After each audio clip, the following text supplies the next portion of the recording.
Muito bem-vindos para a sequência de mais um vídeo, o de número 2, acerca do amplo tema o suicídio. Então, nós vamos abordar este tema para nós compreendermos um pouco mais acerca do que é que pode estar na base para esta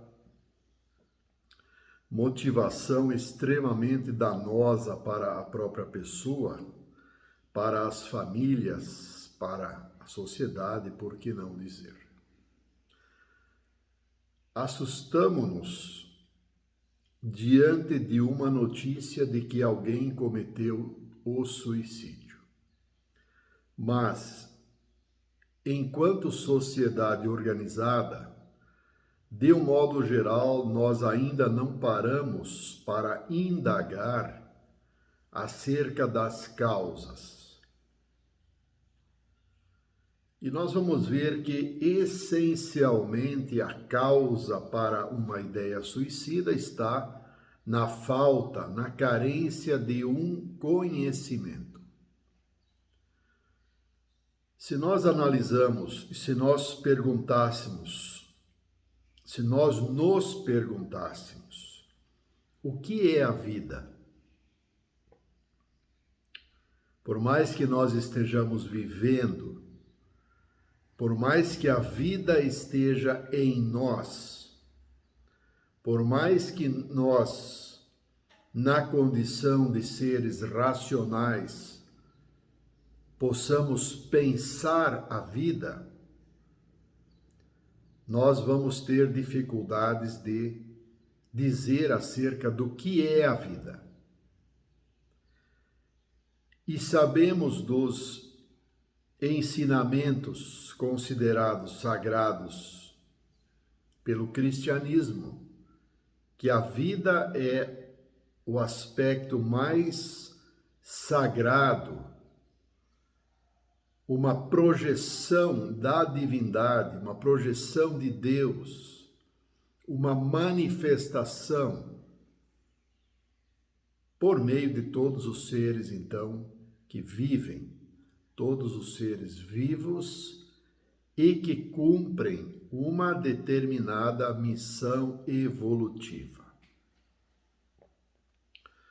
Portanto, o conhecimento acerca deste amplo tema da evolução é que vai, de alguma maneira, nos trazer elementos para pensar a vida. Exatamente este o conhecimento que vai se contrapor com a ideia de pôr fim à vida. E aos suicidas que optam pelo suicídio nas suas formas diretas e indiretas,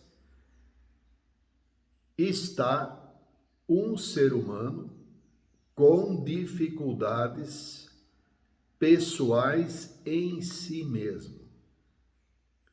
Dificuldades em lidar em si, consigo, naquilo que o processo da evolução apresenta como um fator de superação. Portanto, e na ausência de bases, na ausência de conhecimento,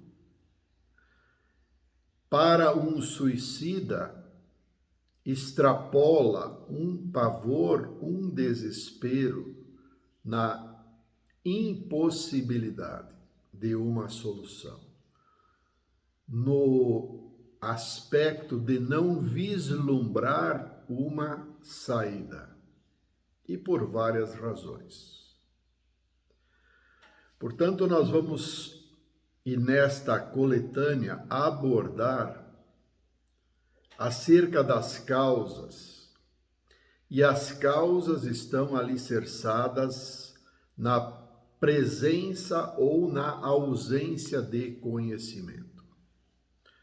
Portanto, a primeira indagação que todos nós devemos nos fazer é: o que é a vida?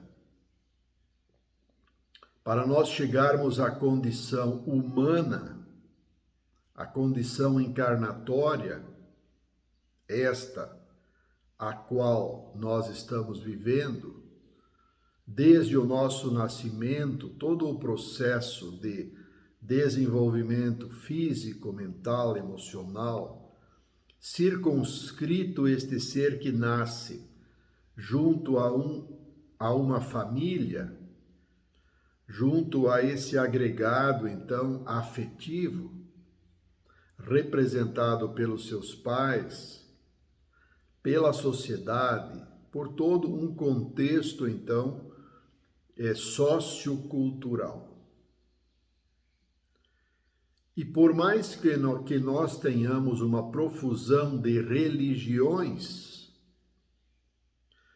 nós vamos encontrar tão somente no Espiritismo, esta então uma das indagações feitas pelos estudantes de Itapiranga, acerca do que é o Espiritismo, o que é ser um espírita, de que maneira isto se interpõe, ou de que maneira o Espiritismo explica ou nos fundamenta para a vida.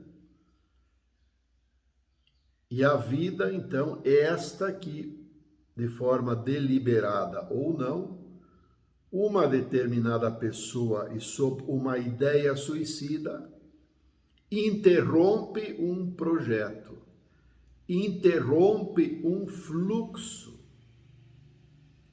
que, mal ou bem vivido, está a cumprir uma caminhada, está a cumprir um fluxo.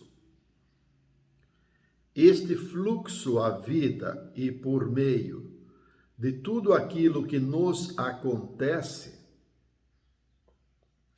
de tudo aquilo que está acontecendo neste exato momento na vida pessoal, no ser humano.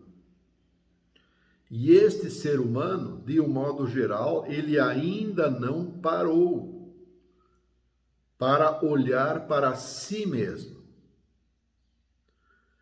como que solto no ar, sem embasamentos, para se direcionar frente aos ventos que sopram em nome das vicissitudes, em nome das dificuldades. Então, o Espiritismo, ele aparece enquanto uma filosofia e, sobretudo, e a sua diferenciação está na sua gênese, na sua origem, que foi sob a orientação e motivação de espíritos.